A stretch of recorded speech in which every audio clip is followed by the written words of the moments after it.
podcast de Nariz, Ouvido e Garganta.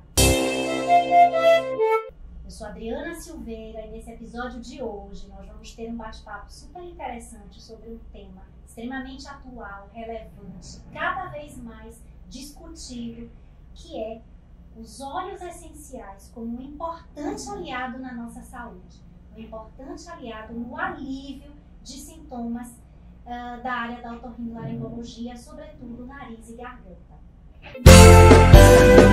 E hoje, quem conversa conosco é um profissional de peso e que tem realmente uma envergadura maravilhosa, muito conhecimento na área e que pelo currículo dela vocês vão ver que de fato ela tem muito compromisso com o conhecimento, com a ética e sobretudo ama o que faz. A doutora Ana Paula Bezerra Greck, ela é cirurgiã dentista, graduada pela UFBA, doutora em odontopediatria pela Universidade de Paris, na França, especialista em homeopatia pela Escola Baiana de Medicina e Saúde Pública, foi professora em odontopediatria na França, na UFBA e na Baiana durante 14 anos, e é pós-graduada em sedação inalatória e aromaterapia na odontologia. E lógico, é uma odontopediatra na Greck Odontologia. Ana Paula, seja muito bem-vinda ao nosso podcast. Eu estou muito feliz por você estar podendo estar aqui conosco e compartilhando de um conhecimento que, assim, eu quero muito beber dessa fonte, porque é algo que me interessa muito aprender, né, além dos conhecimentos da homeopatia que eu já tenho. É muito prazer, seja bem-vinda.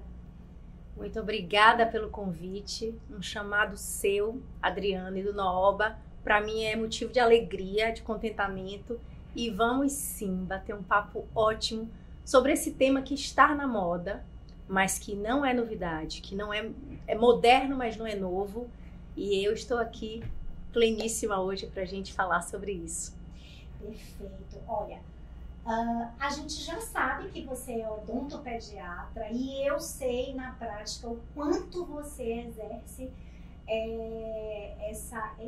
esse ato de cuidar de crianças com muito amor e com muita maestria, né? E eu imagino que o seu interesse pelos óleos essenciais talvez tenha surgido aí junto nessa história, porque eu sei que você é mestre na arte, né, do encantamento das crianças, né? Cada criança é única, nem sempre é fácil a gente, né, fazer um procedimento numa criança, ainda mais da forma como você faz, né, que é muito lúdico, é muito divertido.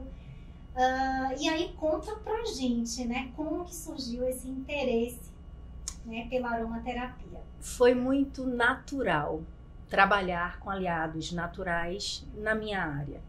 Eu tenho os melhores pacientes, eu trabalho com o melhor público do planeta, que são as crianças. Isso eu digo porque é assim inegável. Eu tenho essa alegria, essa felicidade de estar em contato com indivíduos que ainda estão em desenvolvimento. E que sorte a minha se eu puder trazer meus conhecimentos, aliados naturais para compor essa odontologia que muitas vezes é invasiva, que muitas vezes é de algum sofrimento. Então eu digo que minha missão é apresentar uma odontopediatria muito mais fácil para crianças através da manutenção da saúde ou, infelizmente, muitas vezes da recuperação da saúde bucal. E a odontopediatria me proporciona, através dessas boquinhas, conhecer muito a criança e trazer outras terapêuticas que vão somar, adicionar a essa minha prática diária. Então a gente vai falar aqui hoje de coisas que eu amo fazer, que invisto muito do meu tempo, do meu estudo para fazer cada vez melhor, que é somar a odontopediatria com a homeopatia, com os óleos essenciais e fazer essa mistura de técnicas, de táticas, de terapêuticas a serviço do bem-estar e da saúde das crianças. Então para mim é uma coisa muito natural misturar isso de uma forma muito consciente, muito embasada. Isso torna o seu atendimento mais fácil, mais rápido, tecnicamente mais exequível. Como que é isso? Sim, sem dúvida. Primeiro a gente fazendo esse link, né, com os aromas. Aroma é um dos nossos 5 sentidos. É muito natural que a criança esteja muito mais aberta a usar esses sentidos, que ao longo da vida a gente vai começando a esquecer que a gente possui. A gente tem tato, a gente tem audição, a gente tem visão, paladar e a gente tem olfato.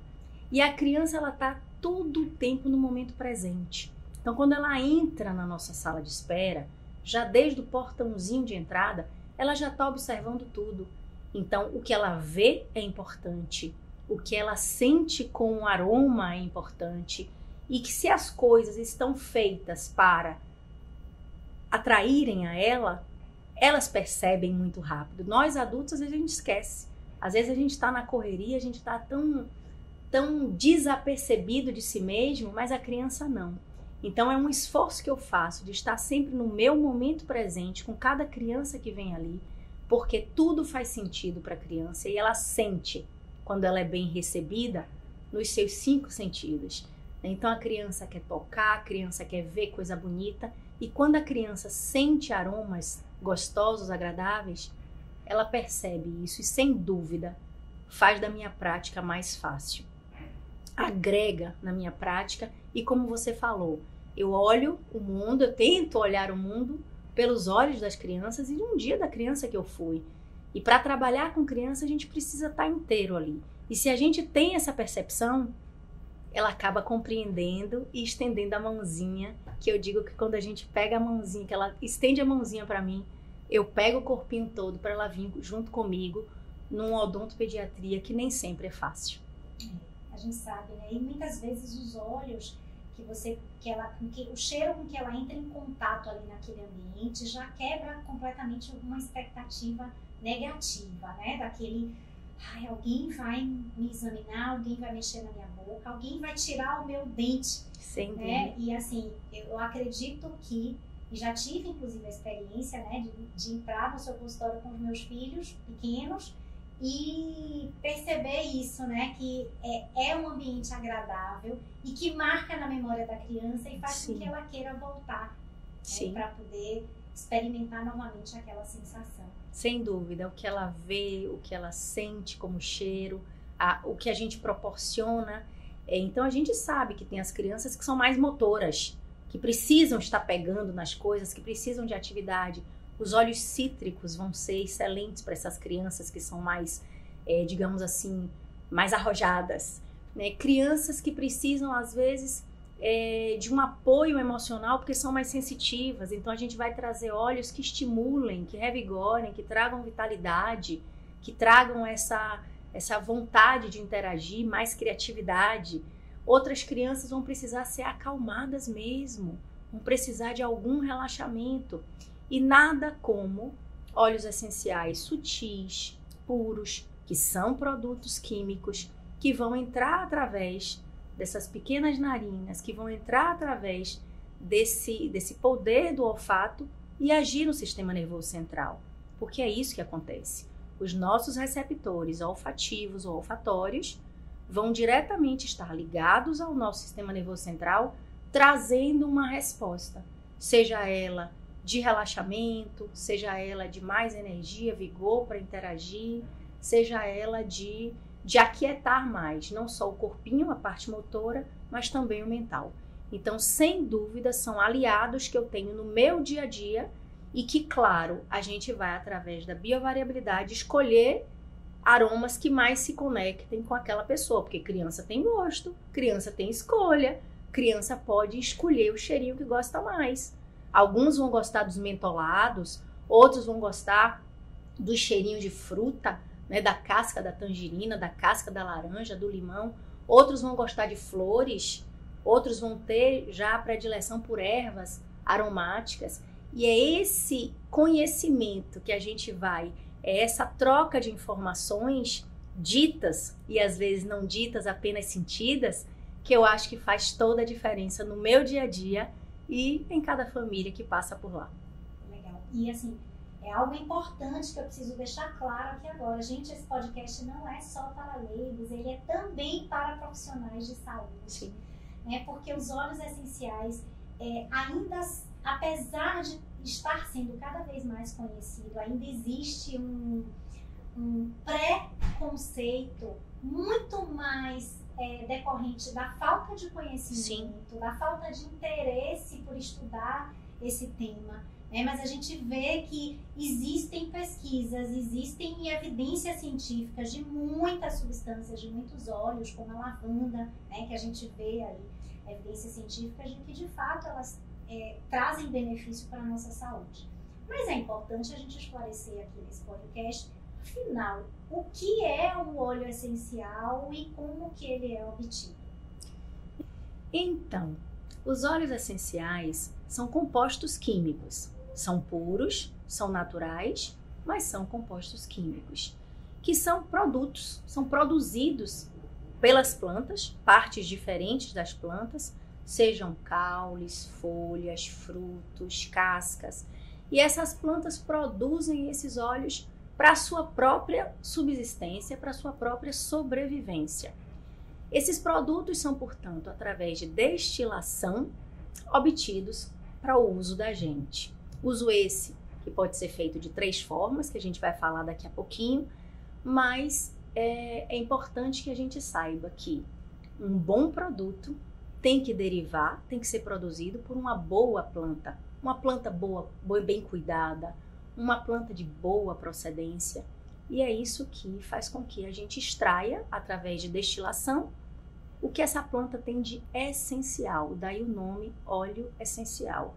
É a essência da planta colocada ali, através de destilação, é justamente o produto que ela faz para sobreviver. E que a gente, humano, natureza que somos, podemos fazer uso através de 3 vias.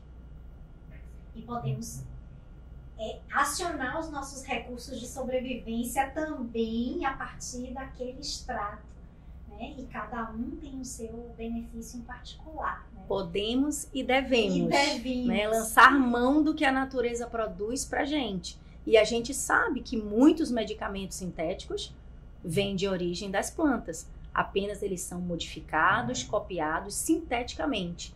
O que se propõe na aromaterapia, nesse uso de óleos essenciais, é justamente pegar o que a natureza coloca a serviço e usar ele de forma pura.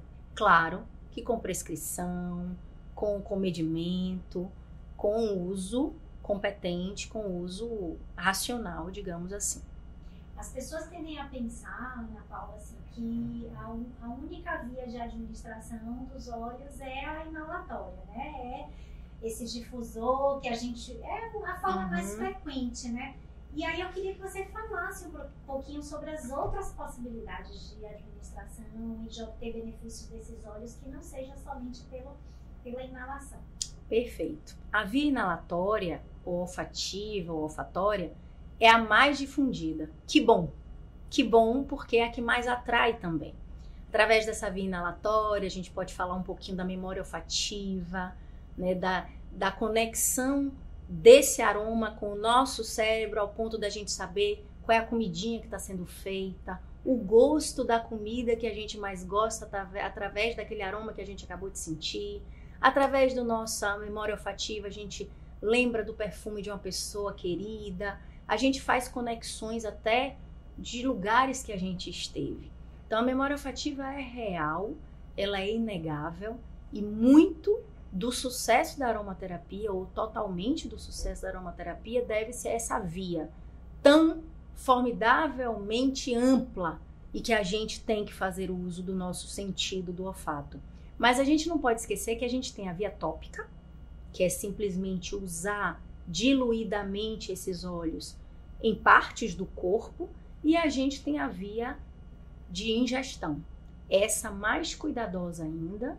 São poucos óleos, são alguns óleos que podem ser ingeridos com comedimento, como eu falei, com prescrição, com cuidados, mas sim, são frutos da natureza, são oriundos da natureza. Então, a aromaterapia é parte da fitoterapia, que é o uso de plantas, de partes de plantas, na medicina natural. A aromaterapia vem também com essa possibilidade da gente ingerir óleos essenciais. E aí a gente precisa aqui deixar só o alerta de marcas reconhecidas ao ponto de já terem essa regulamentação feita. de poderem ser ingeridos como medicamento. A Anvisa já regulamenta isso. A Anvisa regulamenta, certifica de forma muito séria e muito importante, eu diria. Então, via inalatória mais difundida, é o que a gente está, né, experimentando aqui. A via tópica também, que é assim, é extremamente interessante, porque através da via tópica a gente faz uma massagem, que já é mais uma conexão. A gente coloca o produto em contato com partes que doem, com partes que precisam ser, digamos assim, oxigenadas, com partes que precisam de uma anti-inflamação local. Então, nós temos óleos para diferentes usos, inclusive para se colocar no corpo através de compressas, através de massagens. Enfim, acho que a gente vai falar mais sobre isso aqui. Inclusive, alguns até com benefício cosmético. Total. Mas esse não é o nosso foco. Gente, cosmético também, tá? Eu tenho explorado essa área e realmente estou muito encantada com os resultados. Sim, pele, cabelo. O que é importante a gente deixar claro para o espectador nesse momento é que nós vamos falar de algumas utilidades específicas de determinados óleos para determinadas condições, como por exemplo as rinites, sinusites, amigdalites. E o que é importante nós deixarmos claro, eu e Ana Paula, é que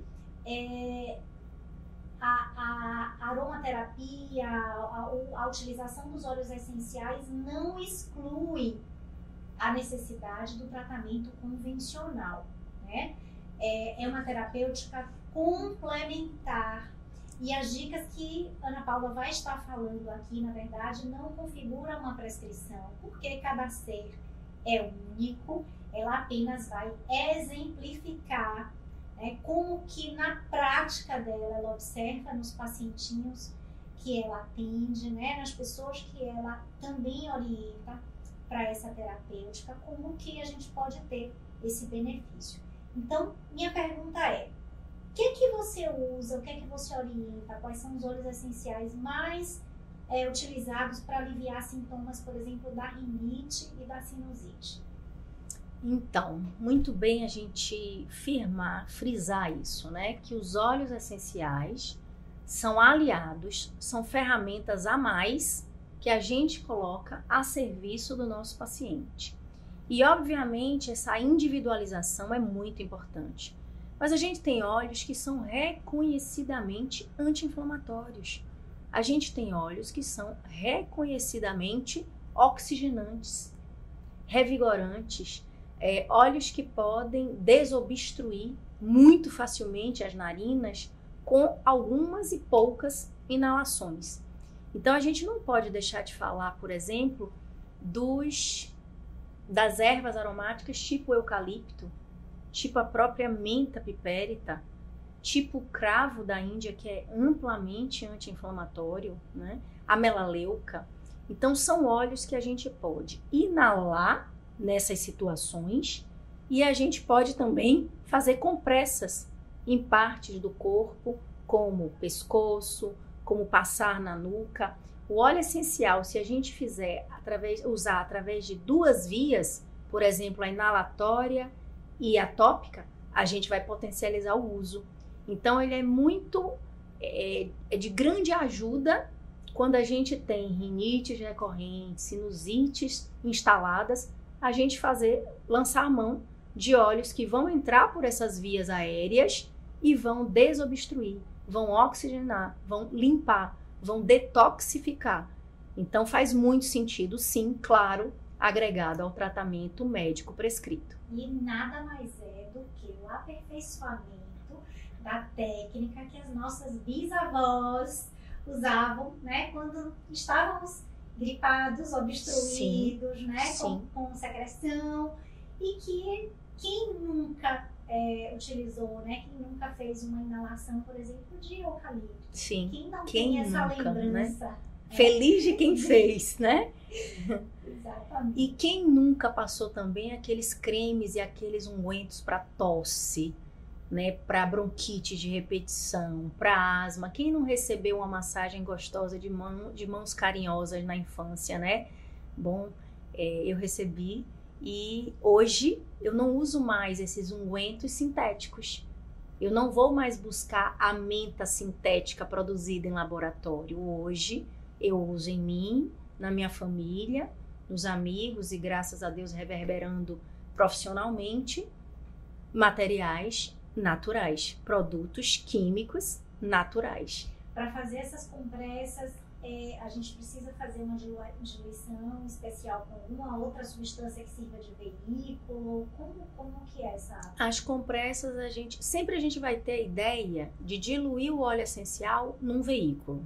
Seja através da água, para a compressinha ficar mais tempo no corpo, seja através do álcool, né, em casos de uma febre, por exemplo, e seja através de outros óleos vegetais, tipo óleo de coco, tipo óleo de amêndoa, de germe de trigo. Se a gente for pensar mais em pele, a gente pode usar o óleo de rosa mosqueta. Então, os óleos vegetais, eles são os veículos para fazerem com que esses óleos essenciais, que são altamente potentes e sutis, eles possam ficar mais tempo em contato, porque eles são extremamente voláteis. Então, o óleo essencial, a partir do momento que a gente abre um frasquinho desse aqui, a sala daqui a pouco está sentindo, porque eles volatilizam muito rápido. Então, a gente sempre precisa diluí-los em algo para que ele permaneça mais tempo em contato, ou com o corpo, ou com a atmosfera. Então, nas compressas, por exemplo, a gente pode botar algumas gotas em contato com o corpo, mas se a gente for dar uma massagem, a gente vai usar preferencialmente um óleo, por exemplo. E não esquecer que a via inalatória, ela está o tempo todo acontecendo, seja no nosso trabalho, seja no quarto, para a gente dormir, seja nos ambientes, estando necessitando da terapêutica ou não. Eu, por exemplo, trabalho, estudo, e quando eu estou em casa, tem um na cozinha, que vai abrir o apetite, que vai deixar aquela atmosfera mais agradável.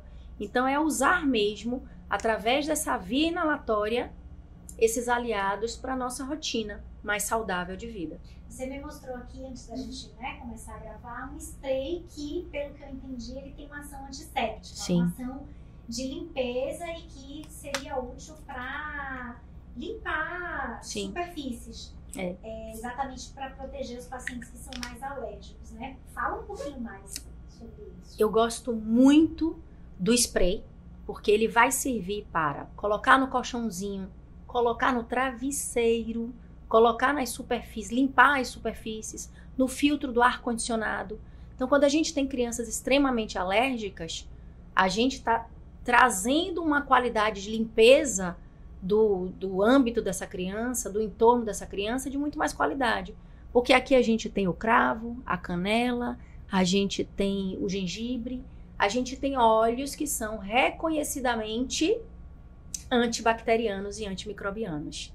Então, sem dúvida, faz muito sentido o spray de ambiente ou o spray de superfícies. A vantagem, gente, que eu vejo assim, enorme nisso, é que é um produto totalmente limpo de toxicidade, né? Então, normalmente, quando a gente vê numa prateleira de supermercado um produto que tem uma ação antisséptica, ok, ela tem essa ação, porém, ela traz junto uma série de outras substâncias conservantes e que acabam indiretamente agredindo a nossa saúde. E a grande vantagem da gente estar utilizando essas substâncias mais naturais é exatamente que ela traz somente aquilo que nos traz o benefício. Sem dúvida. O que limpa e o que deixa, digamos, o ambiente mais protegido de ácaros, de bactérias de uma forma geral. Por si só, isso já é uma grande vantagem desses produtos extremamente naturais. A gente não trazer outros compostos químicos sintéticos que vão ter efeitos colaterais. E quando a gente fala de criança, eu diria de qualquer idade. Eu diria que é um estilo de vida mais saudável você se cercar de produtos químicos mais saudáveis. A gente não está livre deles, porque a vida é como ela é. Mas se a gente pode usar no nosso dia a dia diminuir essa carga química sintética, isso faz muita diferença a médio e longo prazo para a saúde. Quanto mais a gente falando de crianças que estão começando a viver, que ainda tem tudo isso pela frente e que estarão imersas nas radiações, que estarão imersas digamos assim, nas dificuldades que a vida vai apresentar mesmo e nos poluentes de forma geral. Mas se a gente consegue desde cedo colocar isso como prática, a saúde agradece de uma forma muito, muito óbvia, muito orgânica, muito natural. E gentil. Sim. A gente já está exposto demais, né, no nosso dia a dia. O mundo moderno trouxe essa desvantagem, né? Estamos expostos diariamente, a todo segundo, a poluentes e que eles são invisíveis, né? Isso não é concreto e que infelizmente a gente só sente o prejuízo em médio e longo prazo. Sem dúvida. E o que eu vejo como, por exemplo, essa explosão que nós estamos tendo, né, de autismo, uma criança para cada 36 com autismo, e a gente vê muito isso, né? Aquela neuroinflamação exatamente pelo excesso de toxicidade no ambiente, pesticidas, produtos químicos de uma forma geral, os industrializados, né? Os xenobióticos. Então, o máximo que a gente pudesse livrar e minimizar esse impacto, eu acho que todos nós saímos ganhando. Agora, com relação aos extremos de idade, por exemplo, crianças, bebês, né, pessoas, idosos, existe uma preocupação especial, existe um cuidado especial, além do que você já falou para nós? Sim, existem óleos que a gente vai absolutamente evitar e outros que a gente vai absolutamente recomendar, né? A camomila, a lavanda, o próprio funcho, né, que é a erva doce. Então, existem óleos que devem ser usados desde que eles sejam bem diluídos. Então, a palavra de ordem para o uso de óleos essenciais vai ser qual óleo será e a diluição necessária para aquele uso. A gente vai começar, por exemplo, com pequenas doses de contato com a planta do pezinho, com a sola do pezinho, por exemplo. Então, se a gente pega, a gente tem sinergias, que são misturas de óleos. Aqui, por exemplo, eu tenho a lavanda e a camomila num frasquinho só. E a gente tem essa possibilidade de aplicar roll-on, que é essa maneira touch, né? Touch, como chama, que é a forma de aplicar topicamente. A gente vai começar a usar no pezinho da criança, né? Começa num pezinho só, dá uma massagem de dia, vê como é que aquela criança evoluiu, e a gente não tem muito histórico de alergia com os óleos. E quanto mais quando eles são bem diluídos.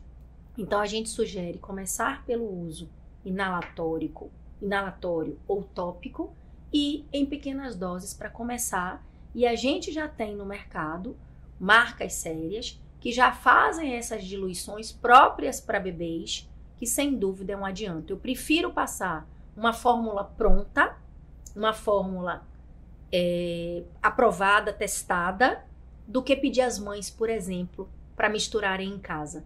Então, muitas vezes eu lanço mão de marca pronta, porque já está aprovado, testado, regulado, do que pedir, olha, bote 3 gotinhas disso, 10 daqui. Então, no início, a gente, até isso virar, digamos assim, algo mais natural para a família, a gente vai com mais cuidado. E sim, a questão da concentração para crianças e para idosos, a gente regula, a gente faz com que a gente personalize mais. Ana Paula, tanto na odontologia quanto na otorrinolaringologia, que são nossas áreas de atuação, existe uma prática, uma orientação já, né, de muitos anos, que é da utilização de colutórios, né, de substâncias para poder fazer o gargarejo e evitar a proliferação bacteriana, por exemplo, nas amidalites. E, pelo que eu vi, os óleos essenciais também se prestam a essa função de agir como um colutório, né? Como ser utilizada no gargarejo. E aí Fala um pouquinho disso pra gente. Amo essa parte. Essa parte é totalmente importante, totalmente assim, fluente para mim, porque não é só para tratar a saúde, mas muitas vezes para um bom hálito, por exemplo, né? A halitose, ela é real. Muitas vezes a halitose, vamos dizer, 90% das vezes é falta de uma higiene adequada, sobretudo da língua, que é pilosa, que guarda, né, os resíduos, que guarda a saburra, enfim. Então, os colutórios ou enxaguantes, como a gente chama na odontologia, eles são um grande adianto. Eles são muito práticos. Então, não só a gente fazer o nosso próprio spray, como também a gente tem algumas marcas que já dispõem de microgotas. E essas microgotas, elas são ainda menorzinhos do que uma gota de óleo. Elas são micro para elas ficarem na dose certa, que a gente pode disponibilizar sublingual. A gente pode usar mais vezes por dia. E o bom do óleo essencial é que ele não vai servir só para dar um hálito bom ou uma melhor qualidade de gengiva ou tratar a garganta que está inflamada. Ele vai também ter um efeito, por exemplo, de mais vigor, mais energia, mais vontade de atuar no seu dia, mais plenitude para você estar mais inteiro naquele seu período diurno de produção, de produtividade. Então, sem dúvida, os enxaguantes são aliados e a gente pode falar do cravo da Índia, da própria melaleuca, da canela, da menta. São óleos que, sem dúvida, fazem muito sentido porque eles têm poderes anti-inflamatórios, antimicrobianos.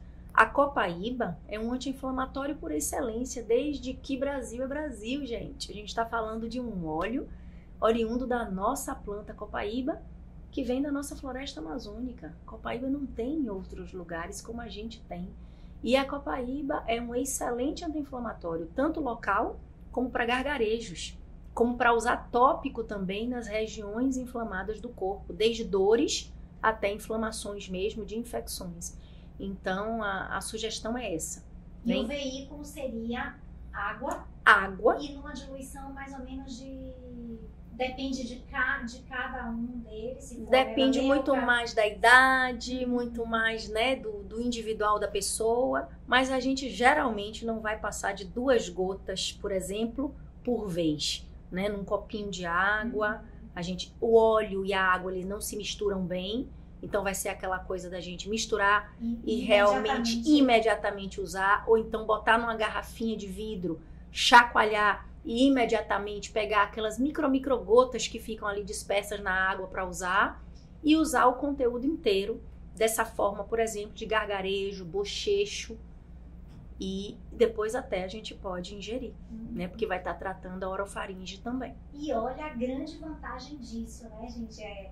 No curso de uma amidalite, né, em que normalmente, se for bacteriana, aquela pessoa já é tratada, no mínimo, com um antibiótico, mas se a gente pode aliviar a dor, aliviar a inflamação, né, a gente já vai estar minimizando a necessidade dele estar utilizando um analgésico, dele estar utilizando um anti-inflamatório, ou seja, menos drogas que ele vai ingerir, porque ele já tem que ingerir um antibiótico em alguns casos. Então, olhe a economia, né? Exatamente. A economia orgânica que a gente faz, biológica, né? E a economia também de estar usando outras tantas drogas, e a gente usa nos nossos protocolos de cirurgia bucal. Né? O nosso paciente, ele vai usar óleos essenciais antes, ele vai usar depois das cirurgias, como forma da gente espaçar o uso do analgésico, por exemplo. Claro que vai usar um antibiótico, claro que vai usar o anti-inflamatório, se necessário for, para uma cirurgia de maior porte. Mas a gente lança a mão da homeopatia e da aromaterapia como forma da gente usar menos droga sintética.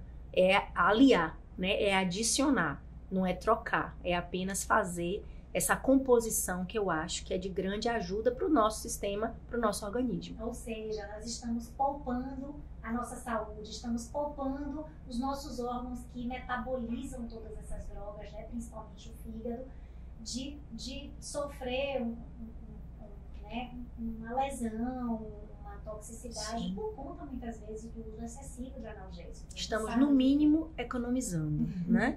No mínimo. Investindo em longevidade. Sem dúvida. Sem sombra de dúvida. Agora, tem um grupo, né, de pessoas que se interessa muito pelos óleos essenciais, exatamente por ter uma restrição ao uso de vários medicamentos, que são as gestantes. Sim. Né? E quais são os cuidados que a gente precisa ter com as gestantes? Pode usar, não pode usar? Que óleos pode usar, que óleos não pode usar? Fala um pouquinho. Muitos óleos são evitados, justamente por esse poder e essa potência que eles têm. Então a gente não vai usar canela, a gente não vai usar orégano, a gente não vai usar óleos cáusticos, a gente não vai usar óleos que possam, inclusive, entrar um pouco no metabolismo dessa gestante e trazer consequências. Então, óleo essencial funciona assim. E por funcionar assim, a gente tem que ter essa parcimônia com gestantes. A gente vai evitar óleos quentes, por exemplo, como eu falei, e a gente vai poder fazer muito mais o uso, portanto, inalatório e algum uso tópico. Por exemplo, se gestantes sentem dores, né, dores relacionadas ao novo peso, a costas, joelho, articulações, a gente pode fazer uso tópicos de óleos anti-inflamatórios tópicos. A copaíba é um óleo que ela não vai fazer mal nenhum. E eu faço aqui um chamado às pessoas que queiram experimentar numa dor de cabeça, por exemplo, numa dor localizada, a copaíba e o peppermint, que é a menta. É impressionante a qualidade de analgesia que a copaíba dá, né? Então é um analgésico mesmo que a gente evidencia naquele momento, e a oxigenação que a menta traz, por exemplo. Então esses dois, como aliados para dores da gestante, são assim uma alegria, eu diria, né? Já tive a experiência, inclusive, do hortelã-pimenta de abortar uma crise de enxaqueca, quando ao menor sintoma você já utilizar, né, o óleo de hortelã-pimenta e, de fato, aquilo ali passar, né, não vai adiante. Ou seja, quantos analgésicos você evita de tomar quando você usa o óleo ao menor sinal de enxaqueca e aquilo ali aborta a sua crise, né? E você sabe a explicação disso? A explicação disso é porque o óleo essencial, ele é natural, como a gente tem falado, e ele tem uma frequência energética alta, como tudo que vem da natureza, né? E o que acontece? Quando a gente está com a nossa frequência energética, de energia que somos, por isso nós andamos, pensamos, falamos, acordamos de manhã e nos movemos, né? A gente está falando do que é real, nós somos energia, o sangue circula no nosso organismo por energia, né? Nós falamos, nós vibramos por energia. Quando o óleo essencial, por exemplo, do hortelã-pimenta, ele entra em contato com um organismo que baixou sua energia ao ponto de adoecer daquilo que você tem hábito de adoecer, por exemplo, enxaqueca, o óleo essencial eleva imediatamente de 3 MHz a sua frequência energética naquele momento.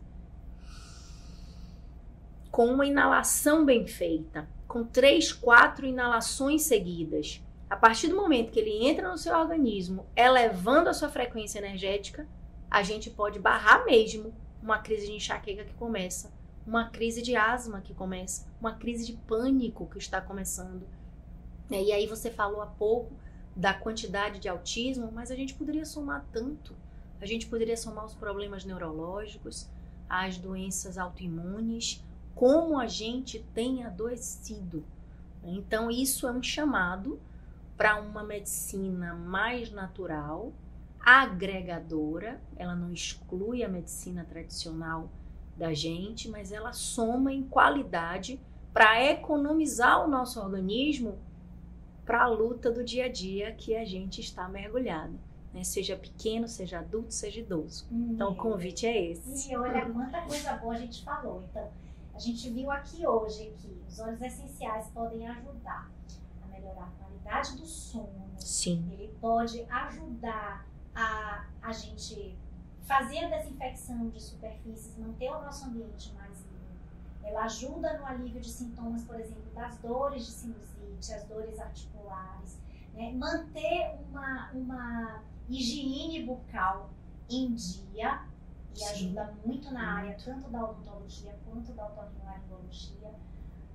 E de uma forma geral, né, auxilia no processo de amamentação também. Sim. Né, porque traz um relaxamento e já vi... Um apoio emocional. Apoio emocional e até um aumento da produção de leite, né? Alguns óleos têm essa especificidade para aumentar a produção de leite materno. Então, são muitos benefícios, incontáveis. Assim, se a gente fosse falar de temas fora da odontologia e da otorrinolaringologia, nós gravaríamos hoje o dia inteiro. Horas e horas. A Adri tem uma coisa que eu acho bem importante falar sobre os óleos. Esses óleos, eles agem, eles atravessam a nossa membrana celular.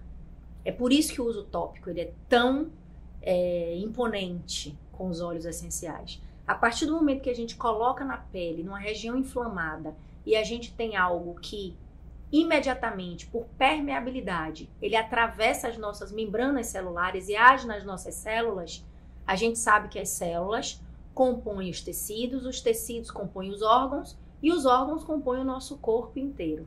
Então, é muito interessante a gente saber por que ele age e age muito rápido, né? Porque ele tem esse poder de difusão através das nossas células. E nosso corpo é absolutamente todo composto por células. Perfeito. Nós acabamos de gravar recentemente, né, tá até publicado, um podcast falando sobre as disfunções de olfato e falando também da grande utilidade dos óleos essenciais na recuperação do olfato, no treinamento olfatório. Sim, para poder recuperar esse sentido, tá? Ana Paula, foi um prazer enorme compartilhado. Que você tenha vindo aqui, tenha podido compartilhar a sua experiência, que é vastíssima nesse assunto. É um tema que eu me interesso muito. Espero que vocês tenham gostado. Também. E que, principalmente quem for profissional de saúde, né, não se feche para essa terapêutica que, de fato, ela é maravilhosa. Né? Nós estamos disponíveis em nossos canais de comunicação para poder falar mais sobre a nossa experiência, né? A sua principalmente. E fazer com que as pessoas estejam cada vez mais abertas a essas possibilidades. A gente está pensando sempre numa medicina mais ampla e mais inclusiva. Então, muito obrigada a todos pela audiência, obrigada Ana Paula mais uma vez. E quem sabe no próximo episódio você venha falar de outros temas também, né? Das suas outras expertises, que eu sei que são muitas. Será um prazer, foi um prazer absolutamente partilhado e compartilhado. E a ideia é essa, né? Agregar possibilidades, porque o nosso paciente, vamos ouvir nosso paciente, vamos saber se isso faz sentido para ele antes da gente se fechar. Se a gente recebe tanta gente diferente, né, vamos tentar ampliar o nosso leque de opções, as nossas ferramentas e deixar isso a possibilidade dos nossos pacientes gostarem, conhecerem primeiro, gostarem e serem beneficiados. A ideia é essa, é uma possibilidade a mais, uma opção a mais. Perfeito.